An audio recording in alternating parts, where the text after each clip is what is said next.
Every year, as we approach Ramadan, especially the 2 to 3 months before Ramadan, we get together with our local patients. We have a small Muslim community, and we sit down and we discuss what changes our patients could make to their diet and also to their medications as well. So in terms of diet, our patient who wants to observe Ramadan will have to start fasting from sunrise all the way to sunset.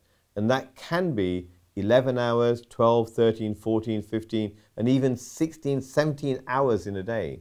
So it's a long period of time without any water, any food at all. So what advice can we give?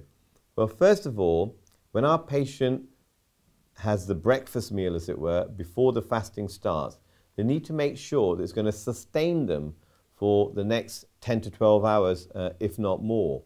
How are they going to do that? Well, first of all, let's talk about hydration, because you're not allowed to drink.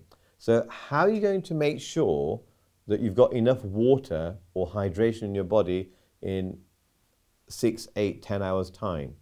One way to do this is to have foods that store water and are relatively slowly absorbed. And by this, I mean things like cucumber, tomato, watermelon. So you eat that, you don't chew it awfully well, so it stays in your body, it slowly digests, and then it releases water.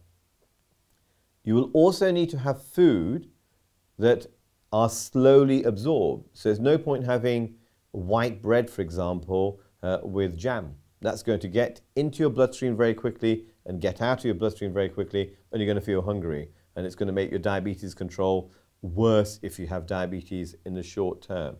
So you need to go for a balanced diet, one that is, has the right amount of protein, then having a small amount of fat, and then the carbohydrate that's slowly absorbed. So if you get carbohydrate from lentils, for example, it is slowly absorbed. If you get carbohydrate from white bread or white naan or white rice, it's quickly absorbed. So we need to make sure that we have carbohydrates that are slowly absorbed. So peanuts would be good in that regard, peas and lentils. I think if you're a person living with diabetes, it's very important that you seek the advice of a healthcare professional if you want to undertake Ramadan.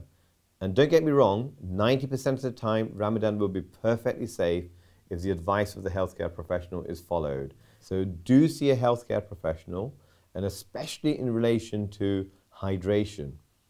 Because if the person has kidney disease, so even the early stages of chronic kidney disease, then they may not be able to fast because dehydration may make their kidney function worse.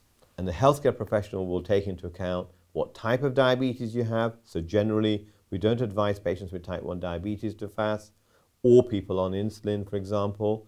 But in many cases, we can do safely, but it's a bit more complicated. So let's get the right advice from the healthcare professional so you can fast safely, especially in relation to how the medicines need to be changed, how hydration is assured, and also to make sure that our patient with diabetes does not run into problems like very high or very low glucose levels. And as I say, in 90% of the cases, you'll have an uneventful fast, and it's actually very safe to fast. And we're here to serve our patients to make sure that they fast safely, not to say no to our patients. But if it is unsafe, so for example, for the pregnant woman, certain people with type 1 diabetes, then in most cases, our patients will take the advice of the healthcare professional.